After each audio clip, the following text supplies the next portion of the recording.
yourself to the desk. Thank you, ladies and gentlemen of the media, for once again accepting our daily invitation to attend our daily press briefing.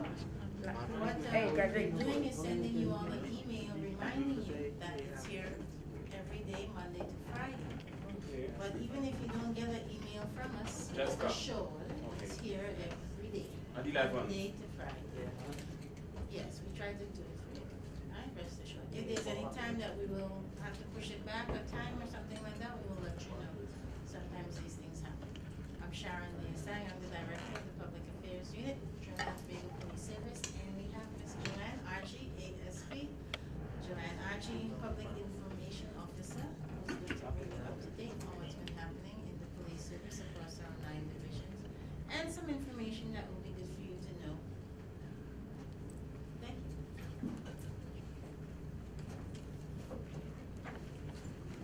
Good morning, ladies and gentlemen.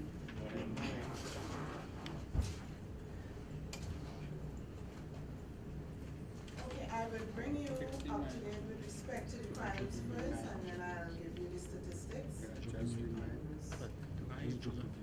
Around 10:30 p.m. on yesterday's date, 49-2000. Can we just fix the mic? Yes, Fix the mic? Just block your face too. Yeah. See your beautiful face. No extra stories for you, you try your best. Okay. Well, I just think she's gorgeous. Does that help? Hey, we all getting the same info, huh? It's still on track.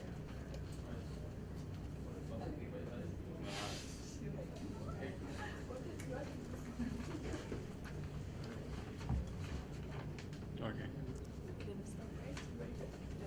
Yes, around 10:30 p.m. on the 49-2011, police officers of the Interagency Task Force were responding to a report of shooting at Eastern Quarry Road, Laventille.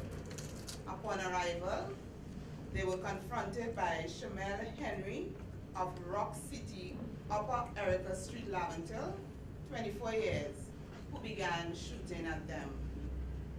The police returned fire and he was wounded and taken to the Port of Spain General Hospital where he succumbed to his injuries whilst undergoing emergency surgery. A Taurus pistol with 5 rounds 9mm ammunition were recovered. And in another exercise, this was conducted in the Northeastern Division in the Maracas Bay area. Around 1:30 a.m., officers of the Northeastern Division visited an abandoned building at Hotel Road and recovered in a black bag 1 homemade shotgun and 5 12-gauge cartridges wrapped in camouflage clothing. They also found 1 kilogram of cocaine with a street value of $3,000 and 3 kilograms of marijuana with a street value of $15,000. No one was arrested.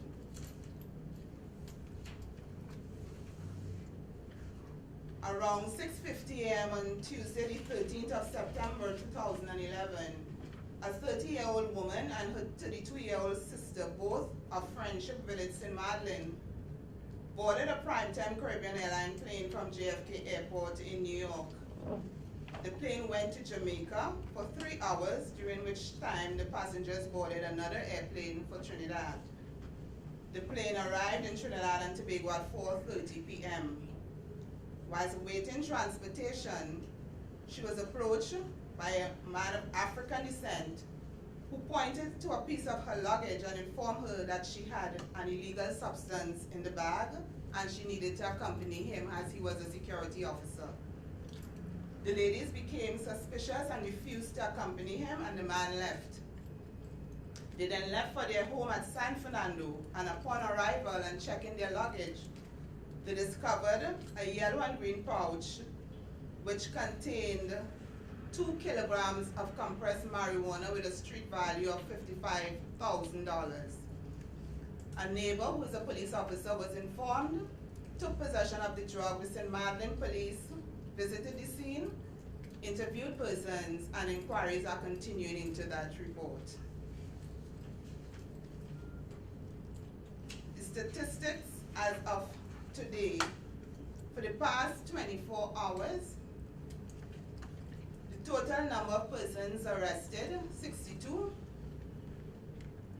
gang-related, 0, homicides, 0, drug offenses, 30, breach of curfew, 1, firearm-related, 0, other crimes, 5, serious offenses, 4, outstanding warrants, 18, inquiries, 4.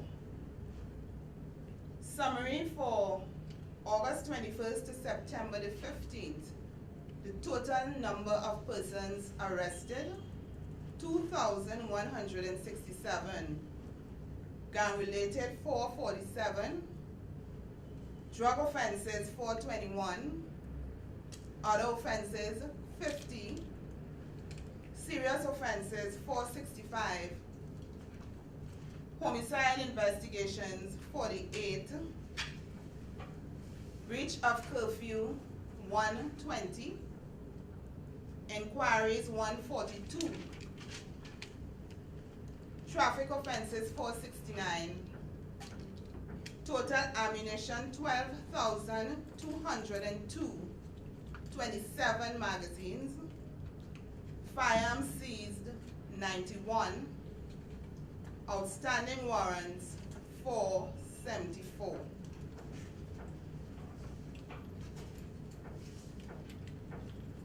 We have seen an increase in reports of children running away from home. These reports in some cases are after maybe an incident at the home, and we would want to advise parents that the most important thing that they can do is to teach their children problem-solving skills. Parents should give their children responsibilities, create roles, tasks, and assignments specifically designed for their child to feel as though they are contributing something significant to the home. Always acknowledge positive things about your child. In dealing with a difficult child, praises and compliments for positive behavior are as important as consequences for negative ones. You need to create an atmosphere of acceptance in the home. Parents, you need to be your child's role model by exhibiting responsible and appropriate behavior at all times. The community police department and in each police division provides counseling to children and parenting classes to assist in this regard. Interested persons can access these services by communicating with the police in your district. And to bring the public updated on the new curfew areas, I will just repeat the areas for the benefit of persons who are still not sure about it. The Tobago fishing pond in the regional municipality electoral area of Sandy Grande. Mausika, Maloney, Waterfield, La Hocketa, La Florissant, Cleaver in the regional municipality electoral area of Tunapunam, Piaco. Felicity, Calcutta, McBean, Claxton Bay, Pointe-a-Pierre, California, Point Lisas, St. Mary's, Edinburgh, Perseverance, Waterloo, and these are in the regional municipality electoral area of Tabaquite, Talboro. Cedras in the regional municipality electoral area of Superior, and Moruga in the regional municipality electoral area of Princestown. These, ladies and gentlemen, are the updates we have for you as of this time, and we will continue to update you as the news comes in. I thank you very much. Ms. Audrey, hi, morning. Hi, morning. We just just like to find out if you could provide us with any update on the headless corpse that was found yesterday floating off Monos Island. We have no information, no update on missing persons. We are checking our missing person files, and we have no update on that discovery as yet. Alright, now further to that, can you tell us, you just listed again the new hotspots, can you tell us what criteria was used to determine how those new areas were chosen? The police service generally, in identifying hotspots, we use our crime data. Our crime and problem analysis branch in the police service collate crime data, and in so doing we're able to identify the areas that are hotspot. That is their primary responsibility in identifying the hotspot areas. However, as I said, we review our crime data from time to time, and this is what we use in determining whether an area is a hotspot. What we have seen is a displacement in crime since the state of emergency. So as the police service continue to review what our data tells us, and we come up with strategies and tactical operations to deal with those data as we get them. Alright, we've been told, reports are to us that in certain areas where the curfew were hotspot areas, that bars are allowing persons to remain within their facilities. They may be able to drink all night, may be able to stay all night. Is it that the police will be cracking down on these places if owners are found to be encouraging this or allowing this to continue during that curfew period? Well, excuse me. I take note of what you are saying, and the police would be looking into that. But what, just to further add to that, I think the question that should be asked is, are owners or operators of clubs within curfew areas are allowed to host events in that confined space without people going and venturing out into the streets? Because, I mean, they're inside, right? They're not going out into the streets. Is this allowed? Or are they even allowed to lock people into their venues without allowing them out during curfew hours? There was a party last week where a club in Central Trinidad did that. They advertised a party that would have started at 10, and you could not leave before 4. So if there was an emergency of, let's say that there was a fire or any sort of other situation that warranted persons leaving, these owners, there was this party advertised, and apparently patrons have attended, they stayed all night. The emergency regulations speak of outdoors, and we will go with what is said there in that regulations. We would want to advise bar owners and persons who hold these pubs to desist. As you rightly said, in the case of an emergency, if something has to happen to get access maybe to some emergency assistance, you would be venturing onto the street, and thereby you would be breaching the curfew and would be subject to arrest. So you wanted to desist from what? What you wanted to desist from? You alluded to the fact that bar owners are having people assembled indoors in crowds, in large groups. So we would want them to desist from that practice within the curfew hours. But what bar owners and club owners as well found to be encouraging this or hosting events, is that illegal? Or are they within their rights to hold such an event? That's an issue that we would have to address by our legal team, and I wouldn't want to give you an answer yes or no at this point in time. Do you intend to crack down on these type of activities? Because you just mentioned that you wanted to desist from doing such. And I alluded to the point where how dangerous it can be in the event that something should happen. They would need to venture on the street. Emergency aid may need to be had at that point in time. So it can cause a danger to the patrons. However, as I said, the legality of whether they should be doing that under the license provided, we would have to discuss that further, and we will get back to you on that. In relation to the new order of the new curfew orders for the new areas, right? When did the Commissioner of Police sign this order? Or was it signed at all?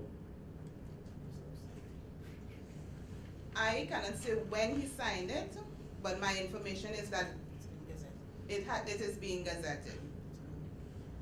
Jesse? Okay. No, I presume he has to sign it before it's gazetted, right? And since it took effect from yesterday evening, one would expect he would have signed it sometime during yesterday at least. Well, there, answer your question. No, well, we need can to only know. assume that he has to do it, but what we want to know is if he did it. Yes, he My information is that he has. Okay, just going a bit to the incident you spoke about in Navantil, because to me, based on the information I have, it appears that some details is missing here. Right, I was told that the deceased, that's Henry, right? Henry was chasing another guy by the name of, what's his name? Another guy by the name, I can't call his name right now. Khalil Melville, chasing him and firing shots at him at Eastern Quarry. And two other men were chasing actually Henry and firing shots at him to kill him.